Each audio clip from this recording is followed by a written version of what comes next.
Guys, I was at the local grocery store today, and while I was waiting for my Visa card to authorize and thereby paying for my groceries, this other guy I hadn't seen before, he ran past me, and the alarm at the checkout went off, and I for a second imagined I was Robocop and I was supposed to stop him, but while I was thinking this, he had cleared the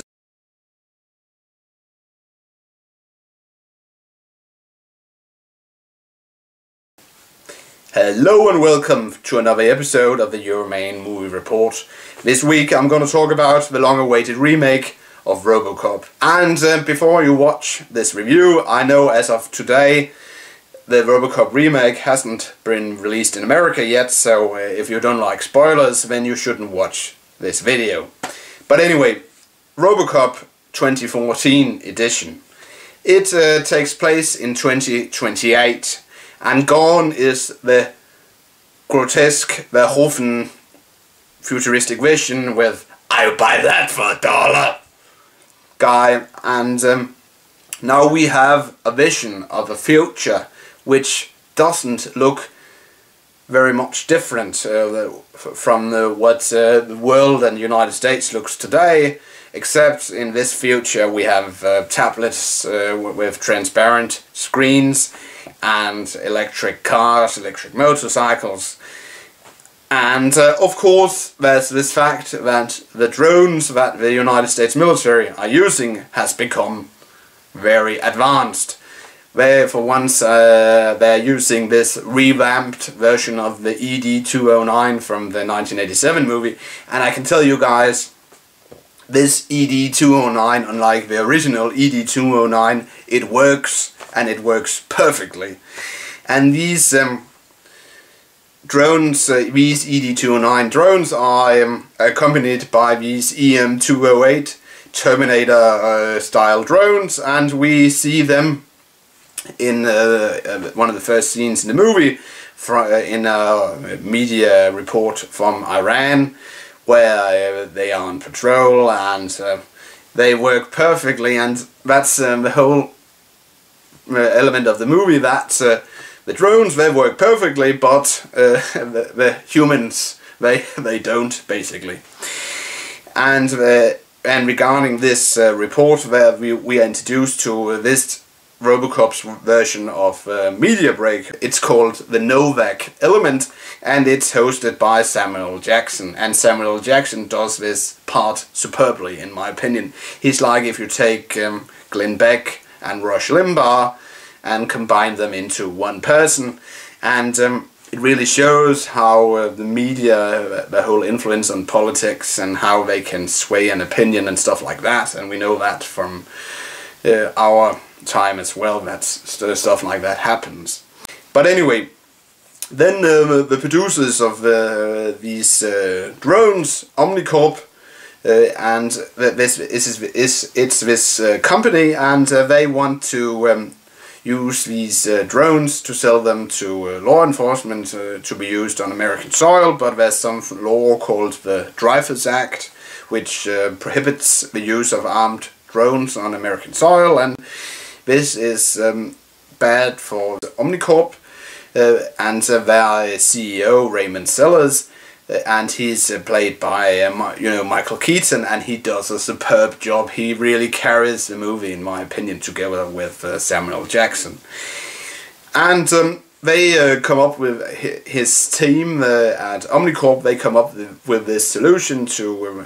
They would like to have this Dreyfus Act repealed, and in order to do so they want to make, you'll probably have seen that in the trailer already, or trailers, that they want to make a product that the American public can trust, so they can sway opinion in order to have the Dreyfus Act repealed. And then enters the idea about Robocop. And then they of course are searching for the suitable candidates, but all while in Detroit we have this good cop, Alex Murphy, and he's of course, like in the original, injured, so he can become Robocop. But unlike in the original, he's not gunned down by Clarence Boddicker reboot. No, he's blown apart in a car bomb. And when we have his wife, played by Abby Cornish, I don't know if she's Australian or New Zealander, but she does an okay part as well. She signs his comatose body over to Omnicorp because they promise to repair him, and then Omnicorp chief research scientist Dr. Norton, played by Gary Oldman, he rebuilds Alex Murphy. And there's one thing about that, is that you see, and that's how you can tell that technology has leaped from 1987 on to 2013, 2014, is that we see in this film how much is left of Alex Murphy, and we have his spine and his head and his lungs and heart. They are encased in this container, and that looks very realistic in my opinion, and you can really see the lungs go,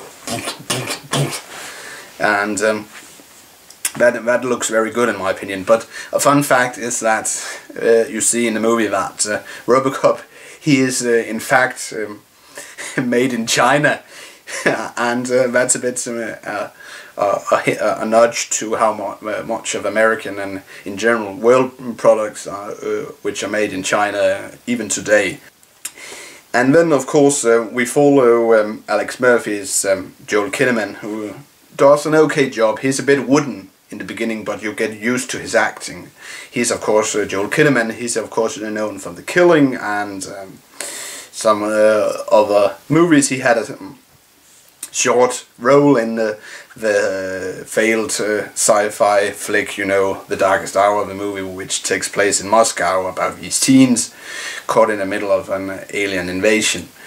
But anyway, we follow Murphy as Robocop, and how he finds himself in as a person who is now 90% machine, and how he tries to get to terms with his new identity, and of course we see how society in general how they view him.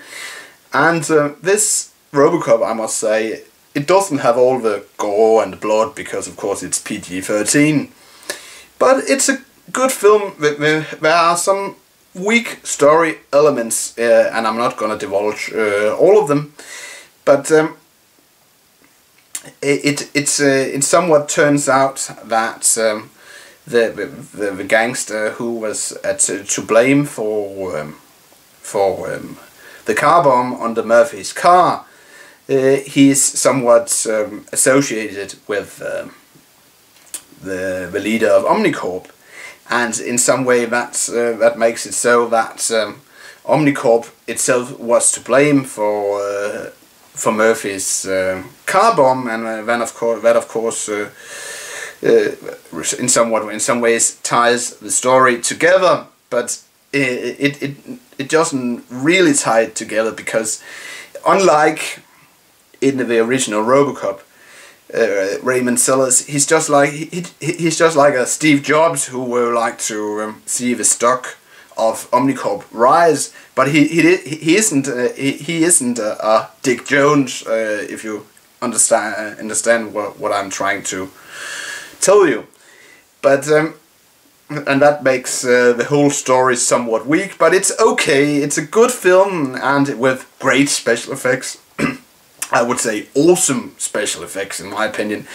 The acting by Samuel Jackson and Michael Keaton and the other actors, they do a good job. And the great thing about Robocop is of course that they reuse the old theme, and one of my only complaints about the film in general is in some ways it's put together like it's more of a, it seems more like it was supposed to be a pilot episode for a new Robocop television series. You don't get that big screen movie feel for this film. But all in all, an okay movie, an okay reboot. I would like to see a sequel for this film, so my message to you American moviegoers, you better go out and buy those tickets for this movie next week so we can get a sequel for Robocop, because I would like to see some because we learn that the parent company of Omnicorp is OCP, but we don't learn anything more about OCP, and the interesting thing we could see in the sequel would of course be who are OCP in this universe, what are their motives, and so on. Acting was fairly okay. Some actors are of course better than others, but the special effects, they were awesome in my opinion. The story somewhat weak, as I said, but okay. And it was fun to hear the old Robocop theme, you know.